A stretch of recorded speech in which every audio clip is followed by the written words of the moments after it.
Welcome to your AlphaStar installation video. This video is a visual addendum to your installation manual. Before proceeding, please read your manual thoroughly. There are decisions to be made previous to beginning your installation which are necessary in order to receive all the wonderful programming AlphaStar has to offer. Step 1. Your tools. We're going to begin with a review of your tools, all the tools you'll need to begin your installation.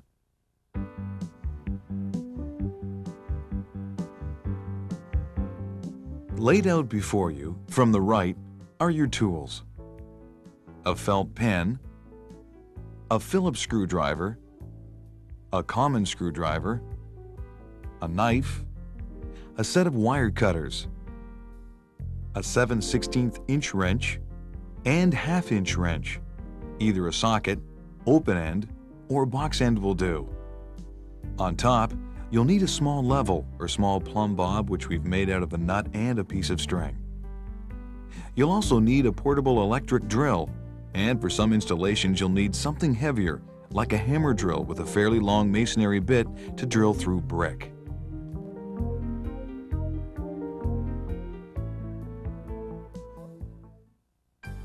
Step 2.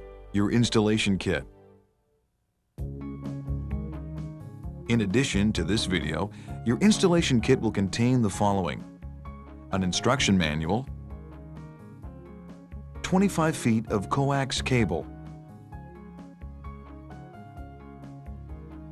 30 feet of grounding wire, 75 feet of coax cable with a rubber boot on one end.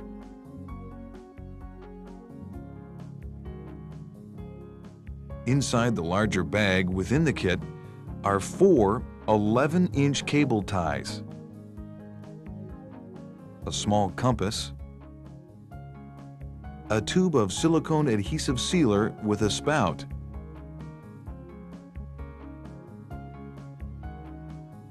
a bag of 8 cable clips, and a grounding block with 2 screws. The smaller bag contains 4 expansion anchors, 4 2.5-inch lag bolts, 2 3-inch lag bolts, 4 machine screws,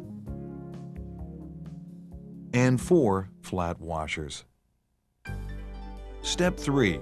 Site survey. To begin, consult the satellite locator information chart in your installation manual and select the location nearest you. Make a note of both the heading and elevation listed for that location.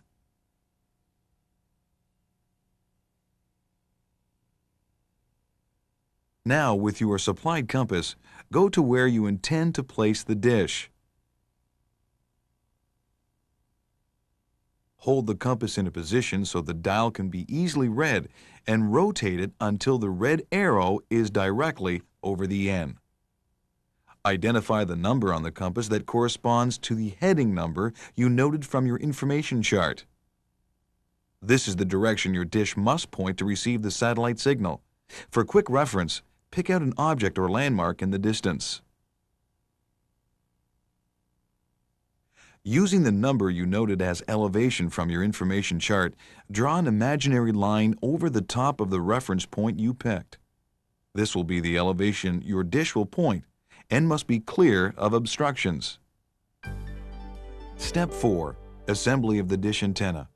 Before beginning your assembly of the dish, make sure all the components are in the dish carton. All the pieces are laid out here and will be identified when used. Written instructions for dish assembly are included.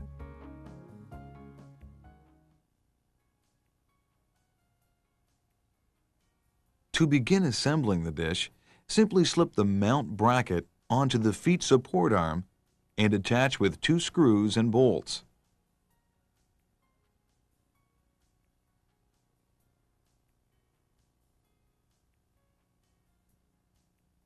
Tighten them both securely with your 7/16 inch wrench. Now take the dish antenna and attach it to the mount back using the flathead carriage bolts.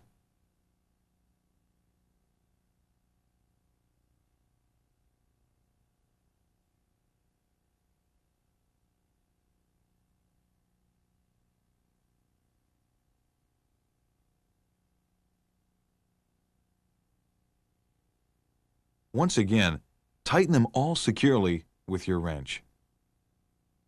And the attachment is complete. Next, slip the LNBF lower bracket onto the end of the pipe. Secure it with a nut and bolt.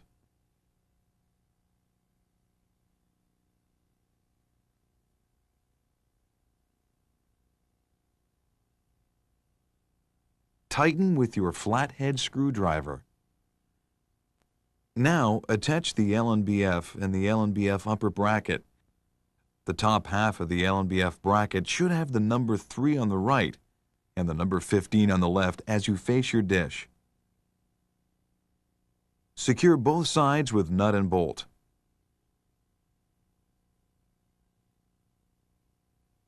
Tighten with your screwdriver, and your dish antenna is assembled. Step 5. Mounting on wood surface. At this point, we remind you to consult your installation guide to determine in advance which mount option is right for you. Before mounting, you should also have established the exact route from the dish antenna to the entry point into your house your cable will take. We're going to begin with a wood mount, after which we'll guide you through the steps of a brick wall mount.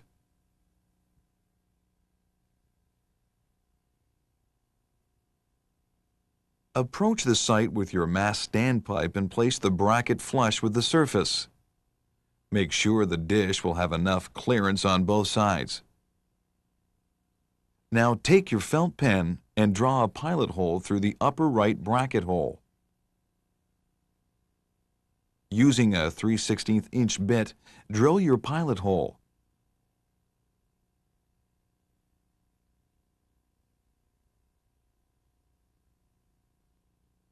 Placing a lag bolt through a washer and bracket hole, fasten the mounting foot onto your surface using your 1/2 inch wrench.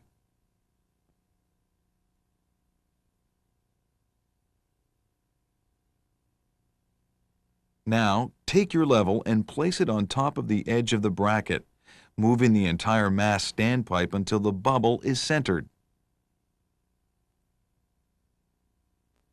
If you don't have a level available, you can do the same thing with a plumb bob made from a nut and a piece of string.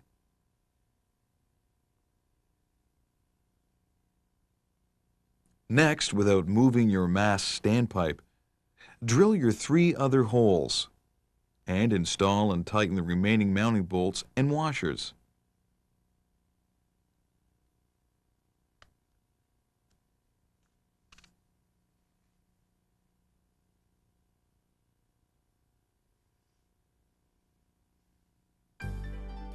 Step 6. Mounting on a brick wall. Mounting on a brick wall is similar to mounting on a wood surface. However, a few extra tools are required. A ladder to reach a higher area on your wall, and a pair of safety glasses for when you drill through brick or concrete. When you pick a site for your dish antenna on a brick wall, the entry point into your house for the cable should be as close as possible. This is where the cable will run down the wall. Using your felt pen, draw a pilot hole through the upper right bracket hole.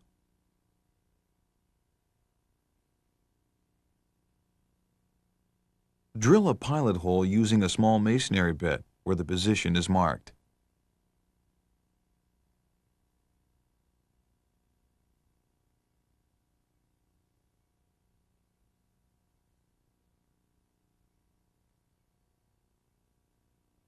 Now using a 1/2 inch masonry bit, re-drill the pilot hole to the depth equal to the length of the supplied machine screw. Remove the dust from the hole so that it doesn't interfere with the expansion anchor. Place a machine screw and a washer through the mount foot hole and attach the expansion anchor.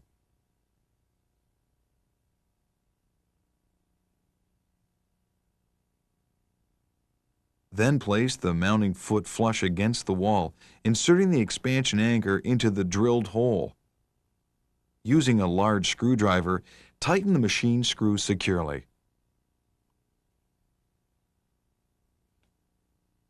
Now, take your level and place it at the top edge of the mount foot, centering the bubble.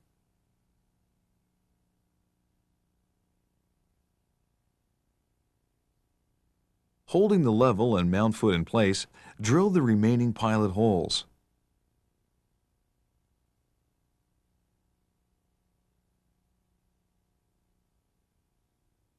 Now, swing the mount foot to one side to get at your second pilot hole and drill with a 1/2-inch masonry bit. Repeat the process for your 2 remaining holes.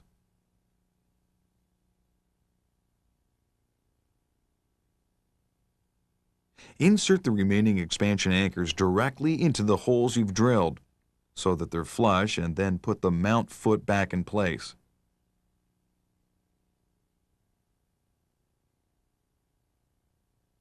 Then, screw in the remaining machine screws. Don't forget to tighten them with a screwdriver. Now lift the MAST pipe between the bracket and push a screw with washer through the holes of the mount and the MAST pipe, fastening it with a nut on the other side.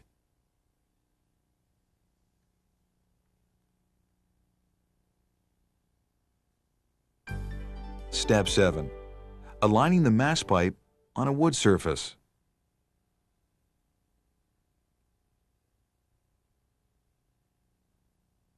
Now we're going to align your MAST pipe to vertical. Place your level next to the end of the MAST pipe and loosen the MAST pipe adjustment bolts. Raise the pipe until the bubble on the level is centered. Once the MAST pipe is level, tighten the adjustment bolts.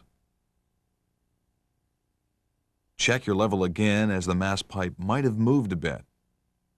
If so, loosen your adjustment bolts just slightly and adjust your pipe. Then tighten the adjustment bolts again and check the vertical.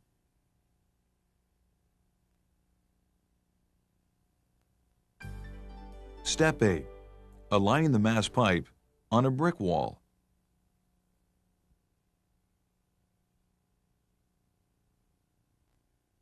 Once again, we're going to align your MAST pipe to vertical. Place your level next to the end of the MAST pipe and loosen the MAST pipe adjustment bolts. Raise the pipe until the bubble on the level is centered.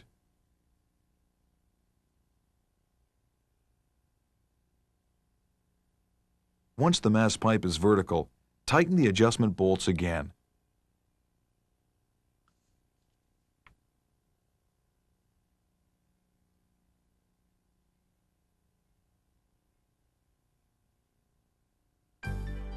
Step 9. Attaching the dish on a wood surface.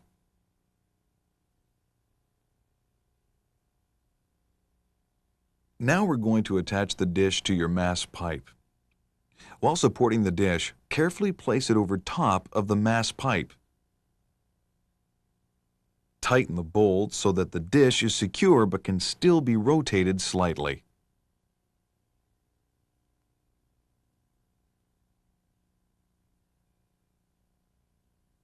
Check that there is a smooth pivot to the dish's support. Remember the note you made for elevation earlier based on your location from the information chart? Tighten the elevation bolts to the number you noted.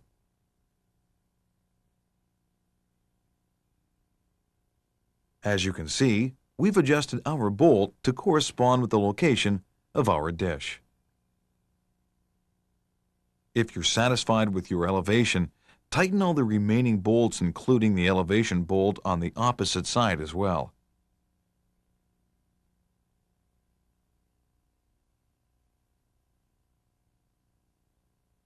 Now, with your other hand, you can rotate the LNBF to correspond with the note you made for heading in your area.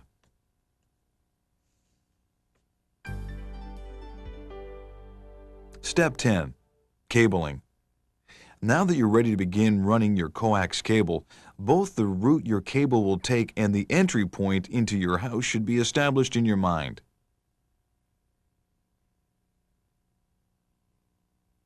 Take the 75-foot piece of coax cable included in your installation kit and attach the connector to the back of the LNBF. Slide the weather boot over the connection until firmly attached.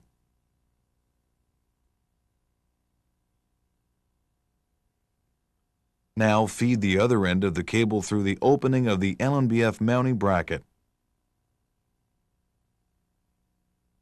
Then push it down the support arm until it comes out of the other end, bringing the cable all the way through. Feed that same end down through the top of the MAST stand pipe until the connector comes out through the bottom of the pipe. Then, once again, pull the cable all the way through.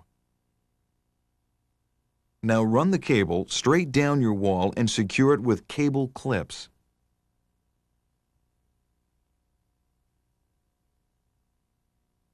The cable should be routed towards the area where it will be put through the wall or foundation, securing with cable clips every 3 or 4 feet. Now that we've finished our dish installation on a wood surface mount, we'll continue this video at our brick wall location, where we'll show you grounding, drilling into your house, and receiver installation. Step 11. Cabling on a brick wall mount. When running your cable through a brick wall mount, run your 75-foot coax cable through your support arm, as shown previously with our wood surface mount. Step 12. Burying your cable. This brief section is for those who have chosen to mount their dish a good distance from their house on another structure like a garage, a garden shed, or railing. You'll need a shovel to proceed in this section.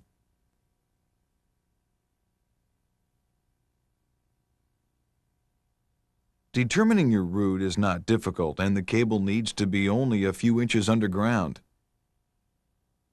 Lay the cable on the ground over the route it will be buried. Then, a few feet at a time, open up the ground in a parallel line to the cable and push the cable into the cut.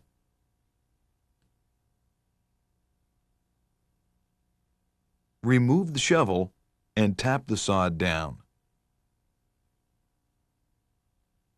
Soon the location of the cable will disappear from view. Step 13. Drilling an entry hole.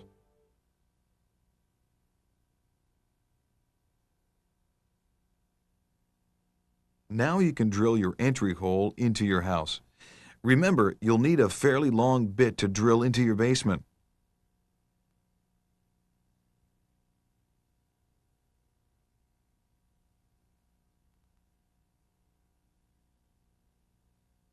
When you're certain you're through, insert the coax cable into the hole and push the remaining length through almost completely.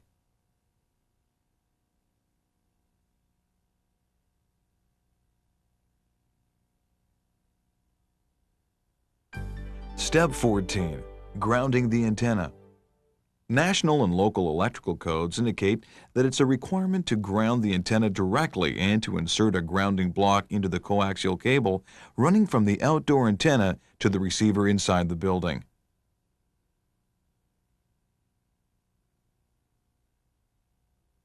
Begin by loosening the bolt on the mount, just enough to twist the exposed end of your 25-foot grounding wire between the washer and the screw.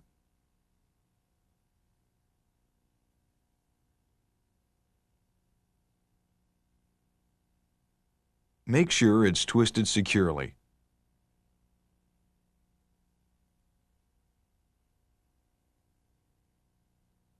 Tighten the bolts securely.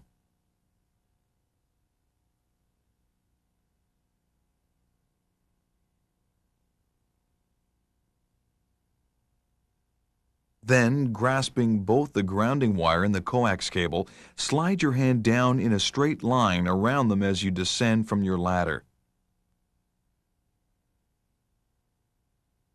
Take one of your cable clips and clip both wires together and hammer it in, repeating the process in a straight line every 3 or 4 feet to your cable entry hole. Tie the slack in your cable into a loop and secure it with a cable tie. This will ensure that water rundown from your cable will not seep through your entry hole. Cross your cable into a loop just before the entry hole. Insert one end of your cable tie through the loop. Bend it around back of your cable and connect your tie. Tighten it securely before clipping the end off with wire cutters. Step 15. Grounding rod. The grounding rod must be purchased separately from your installation kit. Place it as close as possible to the grounding wire running down from your dish. Hammer your grounding rod down into the ground until it protrudes 6 or so inches from ground level. Now, having cut and stripped the end of your grounding wire, clamp it to the rod and secure tightly.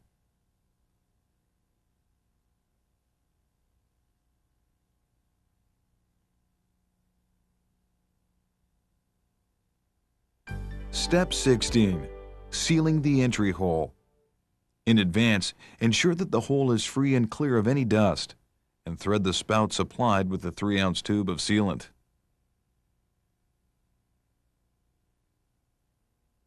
Insert the spout into the hole area and squeeze the tube. Spread the sealant liberally until you're satisfied the hole is sealed.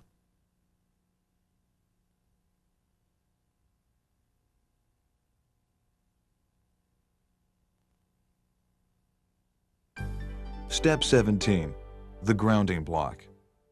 The grounding wire for the coaxial cable may be run from the grounding block to one of the following sources: cold water pipe indoors nearest the cable entry point, or a grounded electrical service equipment box. The length of the grounding wire used should be as short as possible, and the route for the wire should be as straight as possible. Now we're going to briefly show you the installation of a grounding block to a cold water pipe. In advance, you should have cut a short piece of your leftover grounding wire, just enough to stretch from where you've decided to put the grounding block and your cold water pipe, and stripped an inch or so off both ends.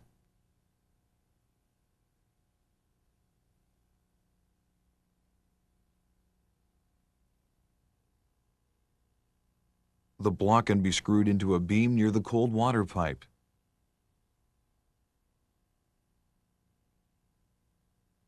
Now insert one end of your stripped grounding wire into the hole and tighten in place.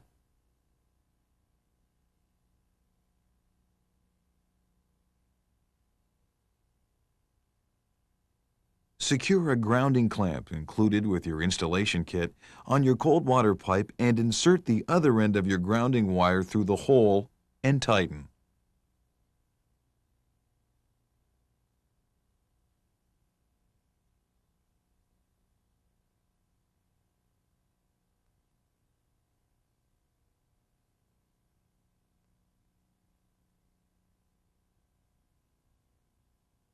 Attach the coax cable you've run in from your dish antenna to one side of the grounding block. On the other side, attach your remaining 25-foot coax cable. This is the cable you'll run up into your house and into your receiver.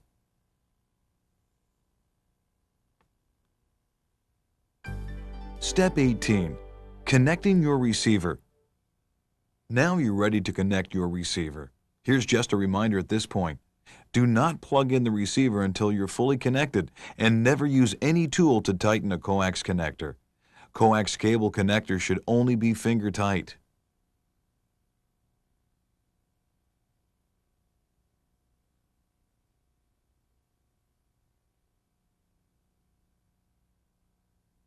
First of all, Make sure that your channel selector is on channel 3.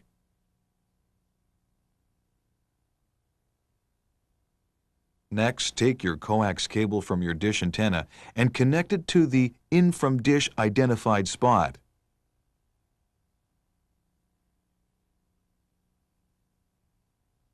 Then take the Out to Television coax cable connector and connect it also.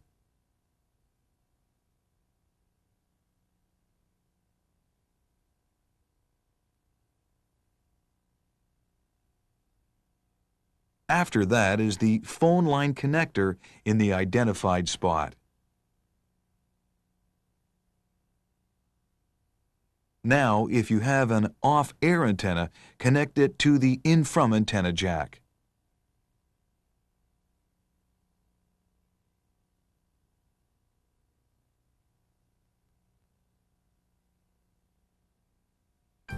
Step 19. Connecting your television.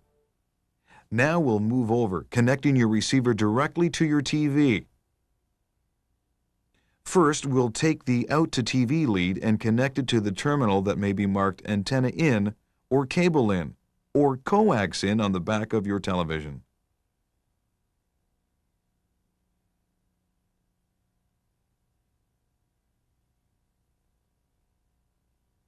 As most televisions today have separate audio-visual lines in, the receiver comes equipped with the proper jacks.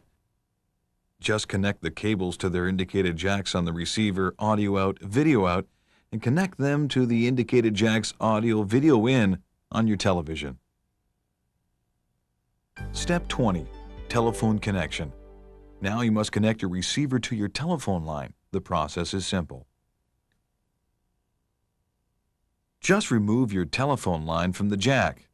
Replace it with the dual jack included with your receiver, and then plug your telephone line back in along with the line from your receiver. It's a good idea to check your telephone for a dial tone at this point. Step 21. Your remote. Take the 2 batteries supplied with your system and slip them into your remote. There is a guide inside the pocket.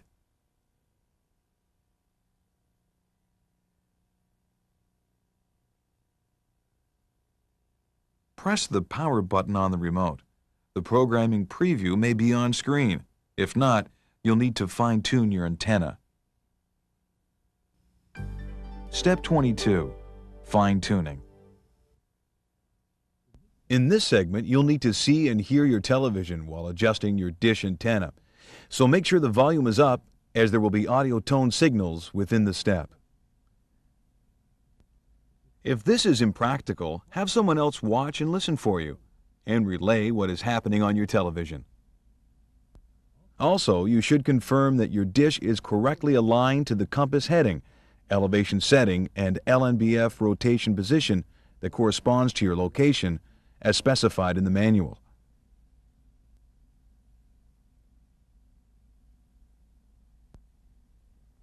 While watching the signal strength bar and listening for an audio tone, loosen the MAST pipe bolts and carefully rotate your antenna around the MAST stand pipe. When you hear a beep, which indicates your system is searching for a signal, stop for a moment to listen.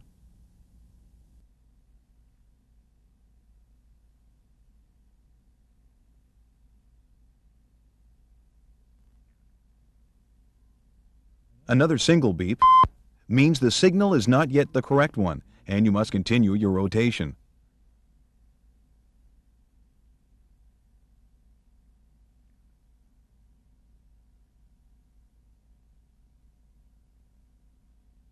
When you've found the correct signal, you'll hear 3 beeps in quick succession.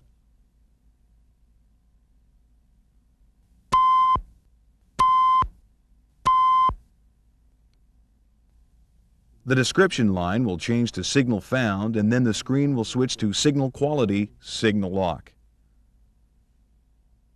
Tighten the bolts on the bracket around the MAST stand pipe. While supporting the antenna and watching the signal strength bar, loosen the elevation bolts in the mounting bracket and carefully move the antenna up and down to maximize the signal strength. Then tighten the bolts again when the number is at its highest point.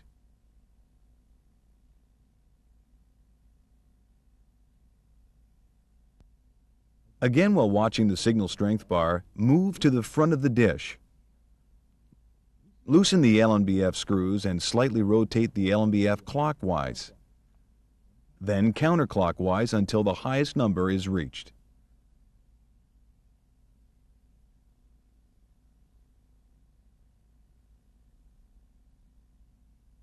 Then tighten the screws up again.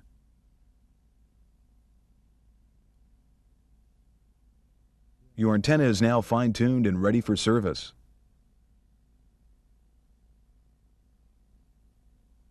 Now press the clear button on your remote. When you come out of the aiming antenna mode, the receiver will automatically start the download cycle of the latest version of software to your receiver. This process will take 3 to 5 minutes and will appear like the screen you see in front of you, continuing until the upper box is entirely filled.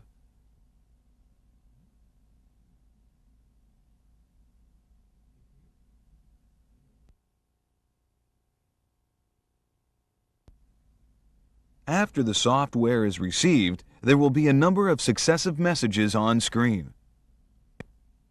Checking received software. Programming unit, please wait. Checking program. Completed software reception. Software reception successful. Directly following, as your system will ask you to please wait, your receiver will do a channel data download to get all the correct channel information into your system. This process will take 2 to 3 minutes, and your screen will look like this.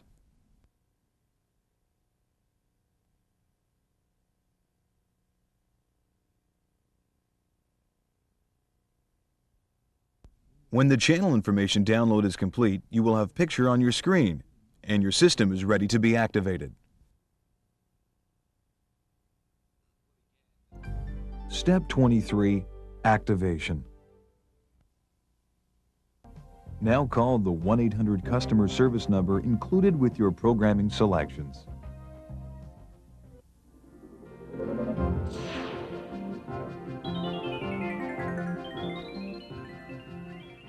Then relax and enjoy the AlphaStar world of digital television programming.